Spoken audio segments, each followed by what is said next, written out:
கோவை மாவட்ட மையத்தின் சார்பாக இந்த நமது தமிழ்நாடு மாவட்ட நில அளவை அலுவலர் ஒன்றிப்பின் மாநில மையத்தோட வழிகாட்டுதலின்படி இன்று அனைத்து மாவட்ட தலைநகரங்களிலும் குறிப்பாக பதவி உயர்வுக்காக காத்திருக்கிற நில அளவர்களுக்கு கடந்த 2 வருடங்களுக்கு மேலாக தொடர்ச்சியா பதவி உயர்வு வழங்க முடியாத சூழ்நிலை ஏற்பட்டிருக்குது. ஏன்னா தரம் இறக்கப்பட்ட குறுவட்ட அளவர் பணியிடங்களை தரம் உயர்த்தப்படாமல் இருக்கிறதுனாலையும் தொடர்ச்சியா பல்வேறு காலகட்டங்களில் நமது தமிழ்நாடு நில அளவை அலுவலர்கள் ஒன்றிப்பு கோரிக்கை வைத்த பல்வேறு காலகட்டங்களில் கோரிக்கை வைத்த இதர கோரிக்கைகளும் நிறைவேற்றப்படாமல் இருக்கிறதுனால இன்று மாநிலம் முழுவதும் மாவட்ட தலைநகரங்களில் கவன ஈர்ப்பு ஆர்ப்பாட்டம் நடத்தி மாவட்ட ஆட்சித்தலைவர் மூலமாக இயக்குனர் அவர்களுக்கும் நிதித்துறை செயலாளர் அவர்களுக்கும் இந்த தரமிறக்கப்பட்ட குறுவட்ட அளவர் பணியிடங்களை விரைந்து இந்த கோப்புகளை அங்கீகாரம் செய்யறதுக்காக இந்த போராட்டமானது கவன ஈர்ப்பு ஆர்ப்பாட்டமானது நடைபெற்று வருகிறதுங்கிறத தெரிவித்துக் கொள்கிறேன்.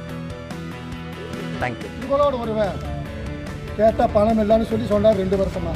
நம்ம பல்வேறு அவரை அழைச்சி மாநாடு நடத்தணும், நம்பிக்கை வாழ்வாதார படை கிட்டத்தட்ட 1,20,000 பேர்த்த திரட்டி அரசூழியரும் ஆசிரியர்களும் சேர்ந்து ஜாக்டோஜியா சார்பாக சென்னையை ஸ்தம்பிக்கும் அளவுக்கு டிவி திடல 1,20,000 பேர்த்தை திரட்டி ஒரு மாநாடு நடத்தணும். அந்த மாநாட்டின் மூலியமாக ஒரு விடியல் கிடைக்கும்னு நினைச்சோம். அதில் விடியல் கிடைக்கல. காலம்தான் போயிட்டு நம்ம நாள இன்றைக்கு ஒரு ஆட்சி மாற்றத்தை ஏற்கனவே இருக்கக்கூடிய ஆட்சியாளர்கள் அரசூழியருக்கும் ஆசிரியர்களுக்கும் கொடுத்து மக்களுக்கான திட்டங்களை எங்களால் செய்ய முடியல. அது ஒரு பொய்யான வாக்குறுதியின் மூலியமாக நாம் ஒரு போராட்ட காட்சி செய்யும் பொழுது 2019 எஸ்பாட் 17 போட்டு இங்கே இருக்கக்கூடிய மாவட்டத்தில் இந்த மாவட்டத்திற்கு ஒரு 60 பேருக்கு சிறையில் அனுப்புனாங்க. தமிழகமும் ஒரு 5,500 அனுப்பின விதமாக அந்த ஆட்சி மாற்றத்தை ஏற்படுத்த வேண்டும் என்று சொல்லி இவரை வர வச்சோம். இவரும் 3 ஆண்டுகளாக மக்களுக்கான திட்டங்களை செய்கிறீங்க.